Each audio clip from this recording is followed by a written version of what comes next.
très bon début de journée en notre compagnie sur le plateau de la matinale. Nous sommes ensemble jusqu'à 9h pour le moment. Eh bien, il est 8h. Et ce matin, eh bien, pas mal de choses au programme et encore une nouveauté en cette rentrée. Dans le journal, nous parlerons notamment dans quelques instants de la campagne de vaccination qui est organisée dans les locaux de Fleury-Michon. Nous verrons ensuite que les chiffres en matière de sécurité routière ne sont pas très bons en Vendée. Et le Vendespace aussi qui va lever le voile sur sa programmation 2021. Avec notre invité du jour, dans un quart d'heure, nous allons rester un peu dans le même état d'esprit qu'hier et la semaine de la mise en mouvement. Nous allons recevoir l'auteur et conférencier Philbert Corbregeot qui va se joindre à nous donc à 8h15 pour libérer nos talents. Tout un programme. Et puis la nouveauté, eh bien, ce sera aux alentours de 8h45 aussi. Vous verrez une nouvelle chronique qui est dédiée aux associations qui ont besoin de bénévoles. Mais avant tout ça, eh bien, nous allons regarder la météo. Vous avez peut-être ouvert les volets, ça y est, et vous vous êtes peut-être rendu compte que l'atmosphère est encore lourde et chaude aujourd'hui. Comme hier, ça va être toute la journée pareil. La seule différence, eh bien, c'est cette couverture nuageuse qui est annoncée pour tout le monde. On commence ce matin avec 20 degrés, mais jusqu'à 37 cet après-midi du côté de Fontenay-le-Comte, 36 en général dans les terres, 29 au Sable d'Olonne, ça va être la chasse à l'ombre. Résultat, Météo Vendée nous prévoit des orages localement forts et pluvieux en soirée et dans la nuit. Pour les marées, ça grimpe du côté des Coef. Vous allez pouvoir prévoir une petite sortie de pêche à pied tout à l'heure en deuxième partie de matinée. Pile à la fin de la matinale, vous commencez à vous préparer et en route pour un bon bol d'air. Ce sera la même chose demain à une demi-heure près, on le verra demain matin. Pour les marchés maintenant, eh bien, ça va être du côté de Grosbreuil ou encore de Saint-Michel-Mont-Mercure ce mardi que ça se passe. La liste des marchés, ils sont nombreux, hein, vous voyez le mardi. Eh bien, cette liste est disponible sur votre écran, mais également très rapidement sur tvvendée.fr. Voilà pour les infos pratiques de ce mardi. On va souhaiter une très bonne fête aux Rennes et on passe au journal.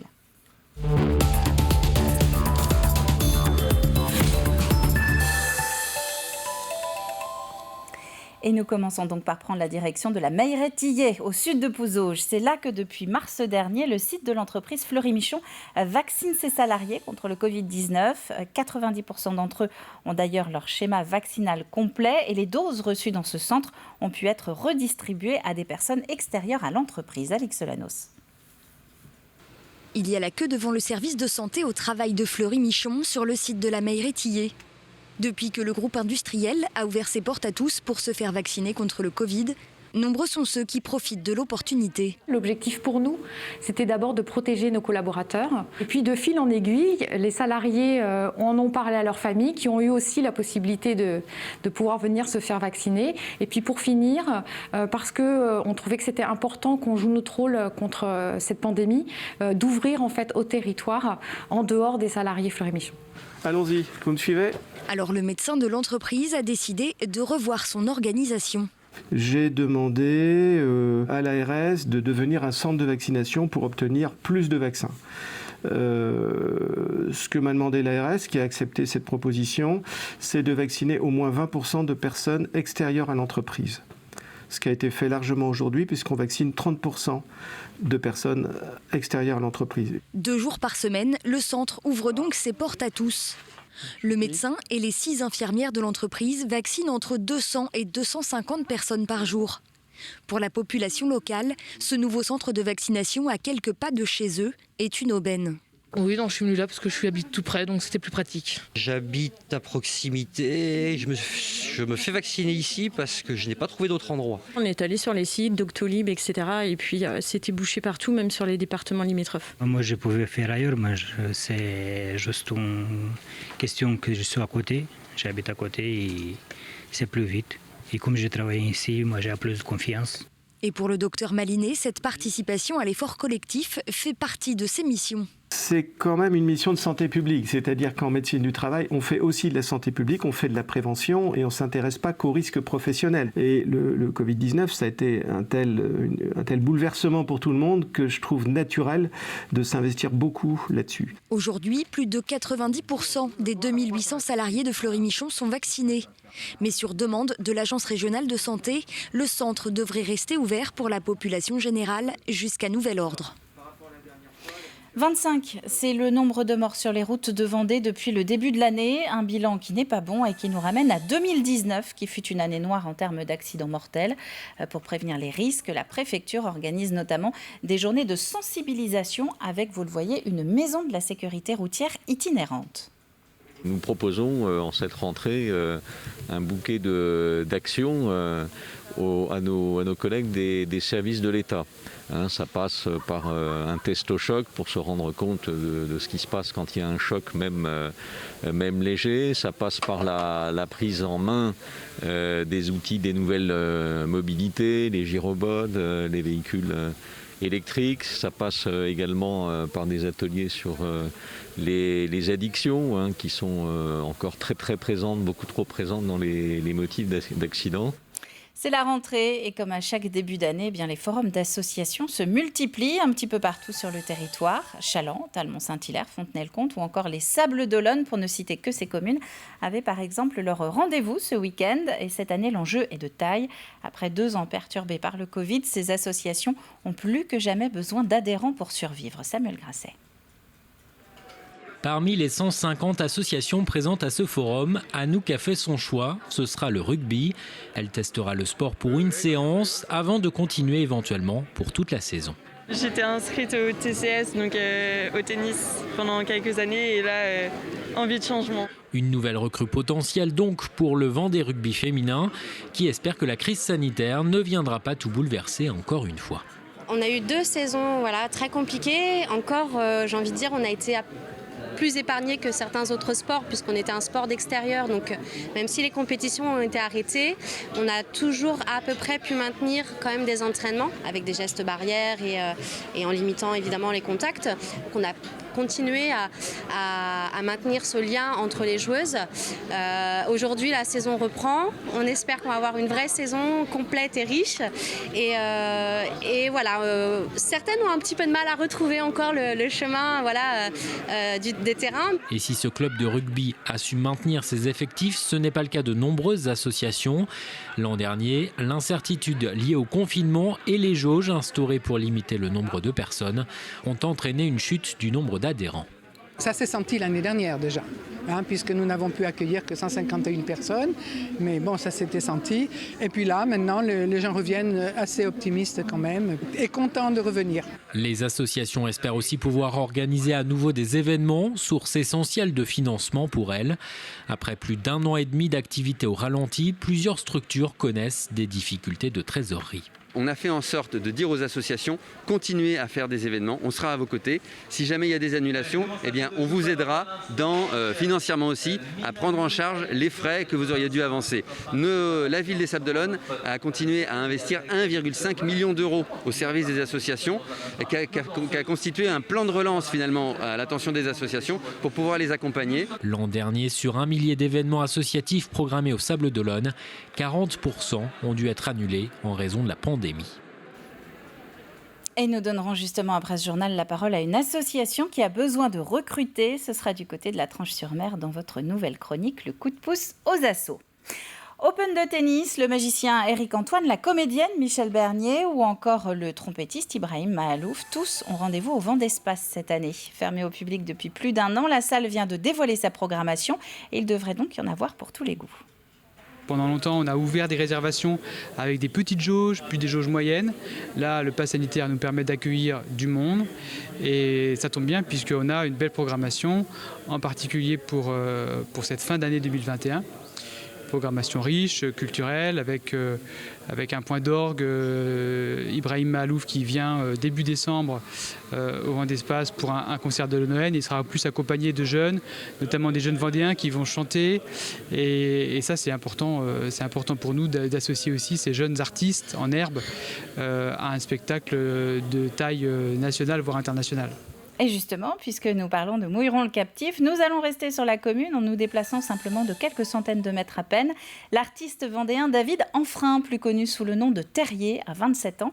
Il a sorti son premier EP au printemps dernier et il vient de participer au festival Facessi, un concert à domicile, donc en première partie de Boulevard Désert. Alix Solanos, Pierre Dalicieux. À quelques minutes de monter sur la scène de Facessis, David sent le trac monter. Pourtant, Terrier, de son nom de scène, n'en est pas à sa première. Depuis la sortie de son EP en mai dernier intitulé Naissance, le jeune artiste originaire de Landronde enchaîne les dates. Mais forcément, jouer en Vendée a une saveur toute particulière. C'est assez spécial parce que le festival de poupées et du coup Facessis aujourd'hui. C'est 3 festivals où j'allais avec mes parents en fait, quand j'étais petit. Je me souviens avoir eu un autographe de Bertignac par mon prof de guitare qui faisait la première partie à l'époque par exemple à Facessis. Donc c'est assez spécial d'y jouer maintenant. Mais je pense que je réalise pas encore, je sais pas. La prochaine elle s'appelle Gavons-nous et elle raconte de profiter l'un de l'autre, c'est surtout entre potes. Donc voilà, profitons tous ensemble de ce moment-là s'il vous plaît. Merci beaucoup. Gavons-nous mon ami.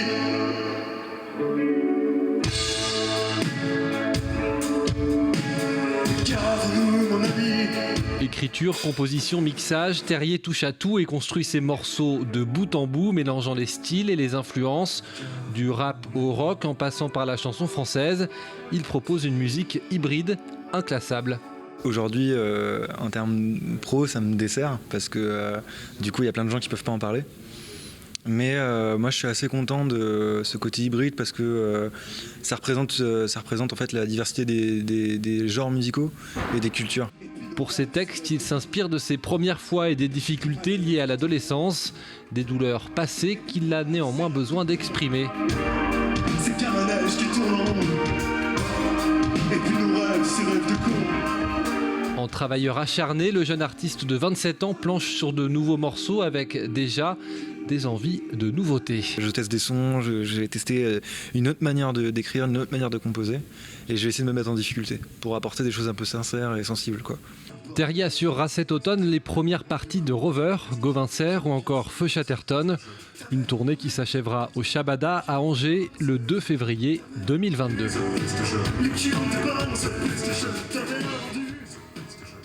Et pour clore ce chapitre culture, une dernière information qu'on vient d'avoir. Un hommage national sera rendu jeudi. Nous serons 9 aux Invalides pour Jean-Paul Belmondo. Donc Jean-Paul Belmondo qui est décédé hier. C'est une annonce qui vient d'être faite par l'Élysée ce matin. Voilà pour les informations de ce mardi. On va passer maintenant à la météo avec le bulletin de Juliette. On se retrouve juste après avec l'invité du jour. C'est l'heure de la météo avec le chemin de fer de la Vendée, un voyage extraordinaire au rythme d'antan. Création de jardins, réalisation de vos cours et allées, terrassement, assainissement, retrouvez la météo avec Arrivée Paysagiste.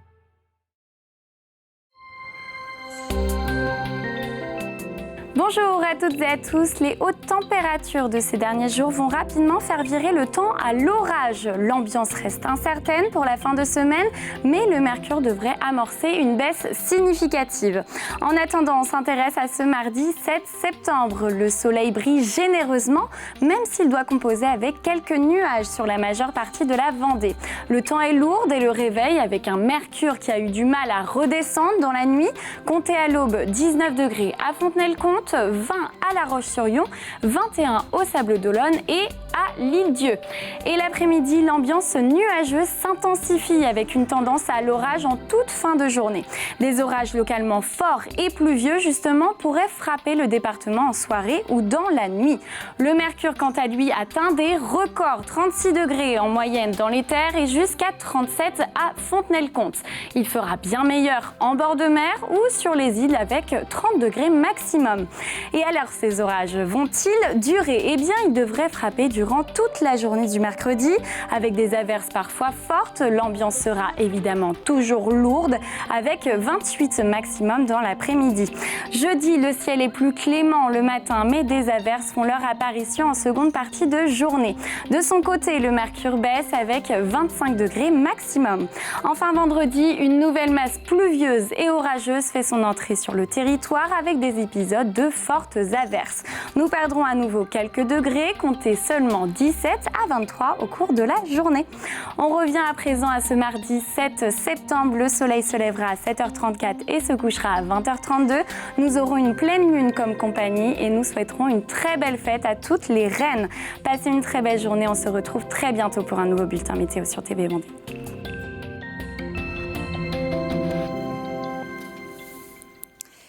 Il est 8h15, vous êtes bien sur TV Vendée. Merci Juliette pour les infos météo. Aujourd'hui c'est mardi et c'est donc l'heure de retrouver notre invité de la matinale.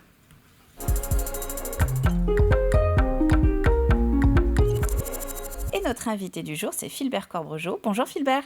Bonjour Caroline. Vous êtes multitâche, multicarte, je ne savais pas trop comment vous présenter. Auteur, conférencier, à la tête d'entreprise également, et avec un parcours qui a inspiré donc, le livre dont nous allons parler aujourd'hui.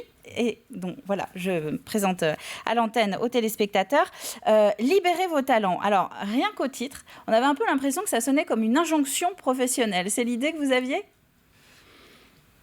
C'est pas une révolte, mais c'est pour répondre à une injustice. En fait, je viens de l'île de Noirmoutier et j'ai 60 ans et je vous assure qu'il y a 50 ans de ça, à part la pêche, l'agriculture et le bâtiment, il n'y avait pas beaucoup de choix. Il n'y avait pas le pont en plus. Et je revois ma mère encore qui me dit,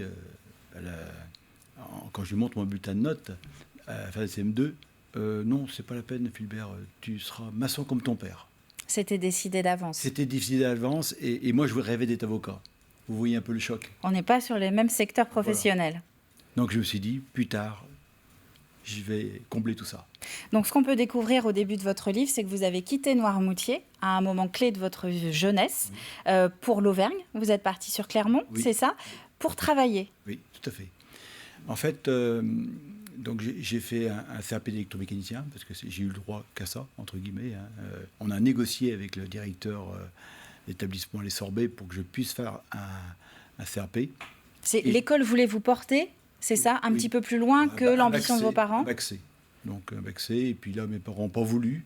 Tu seras maçon comme ton père. Bon, ok, on veut bien, mais 2 ans. Un CAP d'électromécanicien, que je n'ai pas choisi d'ailleurs. Et donc je suis parti à Clermont-Ferrand. Quelques mois pour finir un peu ce cycle-là, mais très très vite je suis rentré dans la vie active, malheureusement, comme vous voyez à la chaîne, chez Renault, à Nantes. Ah, vous êtes revenu donc sur les Pays de la Loire. Ce qui est marquant, et ce que vous mettez aussi en avant ce que vous avez mis en avant quand on a préparé et échangé sur cet entretien, c'est que ce livre, il est notamment dédié à vos sœurs et à tous les Vendéens, alors plus particulièrement aux Noirmoutins. Il y a une raison particulière à cela, je suppose. Oui, la raison, c'est toujours par rapport à l'injustice, en fait. Moi, j'ai pu évoluer grâce au cours du soir, on va en parler, grâce à l'itinéraire que j'ai fabriqué. Mais j'ai beaucoup de collègues qui, eux, n'ont pas évolué. Mais par contre, ils n'avaient pas forcément envie, parce qu'ils voulaient être pêcheurs, marins ou agriculteurs, comme leurs parents. Et puis, j'avais 3 sœurs. 3 sœurs qui, elles, auraient pu faire autre chose, mais qui sont restées fidèles à leur famille, à leur territoire, et qui sont un peu, je dirais, quelque part sacrifiés, quoi. C'était l'autre possibilité de vie que vous auriez pu également avoir si vous n'étiez pas parti donc, pour les études, les stages, et ensuite entrer dans la vie active. Tout à fait. Et alors, comment vous en êtes arrivé justement à cette méthode, ou en tout cas à cette envie d'inciter les gens à aller au bout de leurs envies et à faire le métier qu'ils souhaitent ? Alors, d'abord, il faut rappeler le contexte. Au départ, quand j'étais ouvrier à la chaîne, je vais voir mon chef d'équipe, et puis je lui dis, tiens, il me dit que c'était pas mal, le travail était pas mal, il me dit, tu es courageux, travailleur, entre guillemets, je lui dis, c'est normal, je suis vendéen, et à l'époque, c'était à Nantes. Mais ça se dit toujours, ça, vous savez. Ah bon, continuons. Et puis, il me dit, oui, mais tu vois, c'est très bien, Philbert, mais t'as pas ton bac. Entre guillemets, reviens dans quelques années. Là, c'était le diplôme. Vous étiez confronté au manque de diplôme, alors que l'envie était là. Et puis, le travail était satisfaisant. Donc, pour faire court, j'ai décidé de prendre des cours du soir. Et là, je ne savais pas que j'allais en prendre pour 20 ans. 20 ans de cours du soir. Et une fois que j'ai obtenu mon diplôme d'ingénieur, une fois que j'ai purgé ma peine, et bien là, j'ai pu avoir une autre activité. Ça m'a permis d'évoluer. Mais ce qui est terrible dans tout ça, c'est l'attitude d'une grande société. Parce que j'ai dû arrêter tous les 5 ans quand même. Tous les 5 ans, je devais démissionner parce qu'on ne me reconnaissait pas. Donc, une fois que j'ai mon diplôme d'ingénieur, je vais voir le DRH d'une grande société, le numéro 1 mondial, puis je lui dis, qu'est-ce que vous pouvez faire ? Alors lui, il me dit d'un ton paternaliste et condescendant, Monsieur Corbregeot, c'est très bien, vous êtes courageux et travailleur, rebelote. Donc je redis, c'est normal, je suis vendéen. Mais là, ça n'a pas marché ce coup-ci. Il m'a dit, vous savez, chez nous, un art et métier, est directeur de production, un ingénieur des mines, directeur d'usine, et un polytechnicien est directeur de département. C'est dommage, vous n'êtes pas dans la nomenclature. Et vous manquez encore ces fameux papiers. Et pourtant, j'avais un diplôme d'ingénieur du Conservatoire national des arts et métiers. Mais ce qui veut dire par là, c'est qu'il y avait des castes, et on n'en finit pas, quoi, en fait, avec ces diplômes, ces autres diplômes. Et là, je me suis dit, stop, maintenant, je vais me consacrer, justement. Ma quête va être de libérer le talent, puisque moi, j'ai pu évoluer. J'avais quand même réussi d'ouvrier à la chaîne à directeur. Hein. J'étais rendu à directeur, mais en changeant de société, et directeur d'un leader européen. Donc ça y est, j'avais fait mon évolution sociale. Mais quand même, je trouvais que c'était un peu injuste. Alors Philbert, comment fait-on justement parmi les téléspectateurs qui nous regardent si on se pose des questions, on a peut-être envie, mais on n'ose pas forcément changer de métier. Qu'est-ce qu'on peut trouver dans votre livre justement pour nous aiguiller? Alors, comme vous le dites, il y a beaucoup de gens qui ont envie en ce moment. Oui. Parce qu'ils sont provoqués par la crise. La période est propice à l'envie de changement. Et là, on est dans la réactivité plutôt que la proactivité. Donc, c'est bien de commencer. Il y en a beaucoup qui vont démarrer, mais tout le monde n'ira pas au bout. Pourquoi? Parce qu'il y a un problème de persévérance, peut-être de croire en soi, et puis de méthodologie. Alors, pour la méthodologie, j'ai ce qu'il faut, d'accord? Le reste, je ne vais pas pouvoir le faire à la place des gens. Oui, c'est ça. C'est-à-dire que vous donnez des tuyaux concrets, matériels. Ah oui, je vais donner non seulement une méthodologie concrète pour arriver jusqu'au bout, parce que j'ai quand même accompagné des centaines, des milliers de personnes qui ont tous réussi à rebondir. Donc je vais donner, c'est pour ça que j'ai voulu le faire à 60 ans. Hein. J'ai donné ces outils concrets, mais en même temps, la démarche permet de créer un état d'esprit qui permet de passer à la fois les saisons riches et les saisons pauvres. Parce que quand on y va, on sort de l'été, ouais, bon, je vais faire des cours. Oui, mais au bout de 6 mois, ouais, c'est difficile. Alors, comment on fait pour pas lâcher? Il faut tenir la distance. Il faut tenir la distance. Donc, pour tenir la distance, il faut commencer par le point de départ. Comme je dis, on le dit souvent en Vendée, il faut remettre l'église au centre du village. Le centre du village, c'est le bilan de potentiel, son potentiel. Bien se connaître permet de se mettre à la bonne place. C'est le point de départ. Si vous ne savez pas d'où partez, vous aurez du mal à imaginer la distance qui reste à parcourir. Donc là, vous parlez bilan de compétences, par exemple? Eh bien non, justement. Bien vu. Le bilan de compétences, les compétences, comme disait Confucius, les compétences, c'est le passé, quoi. Et c'est une lanterne accrochée à votre dos qui n'éclaire que le passé. Non, moi je vous parle du potentiel. C'est un projecteur qui éclaire l'avenir. Donc les compétences, vous l'avez fait. Le potentiel, c'est des aptitudes, si on veut faire un peu de pédagogie, des aptitudes à faire quelque chose de remarquable si on l'exploite. Mais si on ne l'exploite pas, on n'en fait rien. Et si on ne le connaît pas, encore bien moins. Donc le premier, pour connaître le bilan potentiel, il y a 10 outils pour ça. Et ces outils, eh bien, on va pouvoir les retrouver justement dans votre livre. Philbert Corbregeot, merci beaucoup d'être venu en plateau. Ces 8 minutes d'interview ne suffisent pas pour aller au bout de la démonstration. On ne peut que vous encourager donc à consulter ce livre, Libérez vos talents. C'est aux éditions Erol et c'est donc écrit par un Noirmoutrin nantais d'adoption. Mais en tout cas, vendéen dans les tripes. Oui. Ça, on l'a bien compris. Merci beaucoup, merci à vous. On va passer maintenant au rappel des titres à 8h24 avec l'entreprise Fleury Michon, qui est devenu centre de vaccination vendéen. Vous l'avez peut-être entendu depuis ce matin. Le géant de l'agroalimentaire du bassin de Pouzauges a ouvert ses créneaux au grand public, des créneaux qui étaient initialement réservés à ses salariés, mais 90% de ses effectifs ont aujourd'hui un schéma vaccinal complet. 25, c'est le nombre de morts sur les routes de Vendée depuis le début de l'année, un bilan qui n'est pas bon et qui nous ramène à 2019, qui fut une année noire en termes d'accidents mortels. Alors pour prévenir les risques, la préfecture utilise notamment sa maison de la sécurité routière itinérante. Basket, théâtre, gym, c'est à vous de choisir. Les associations multiplient les forums en ce début d'année. Objectif, reconquérir des adhérents pour certains perdus de vue depuis 2 ans et le début, là encore, de la crise sanitaire. Et puis sortez les agendas, le Vendespace reprend du service après 1 an de fermeture au grand public. La salle de spectacle vient de présenter sa programmation annuelle. Parmi les temps forts, Ibrahim Mahalouf pour un concert de Noël. Voilà pour les titres de ce mardi matin. C'est le moment de passer rapidement au jeu.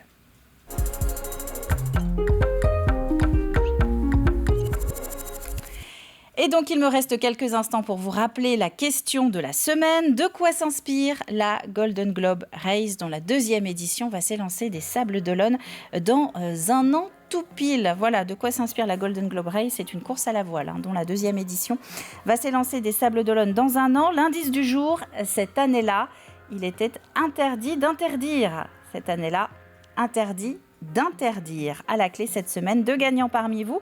Chacun va pouvoir repartir avec 2 entrées pour Nature Zoo à Mervent dans le sud Vendée. Des entrées à utiliser avant la fin de la saison. Mais la fin de la saison, c'est ce que je vous détaille depuis hier, c'est mi-novembre. Donc vous avez le temps.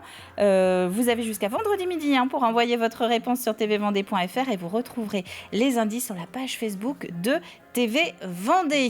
Merci à vous d'avoir suivi cette nouvelle demi-heure. Merci à notre invité également de s'être déplacé. On va marquer une courte pause et on se retrouve pour la dernière demi-heure de la matinale. À tout de suite.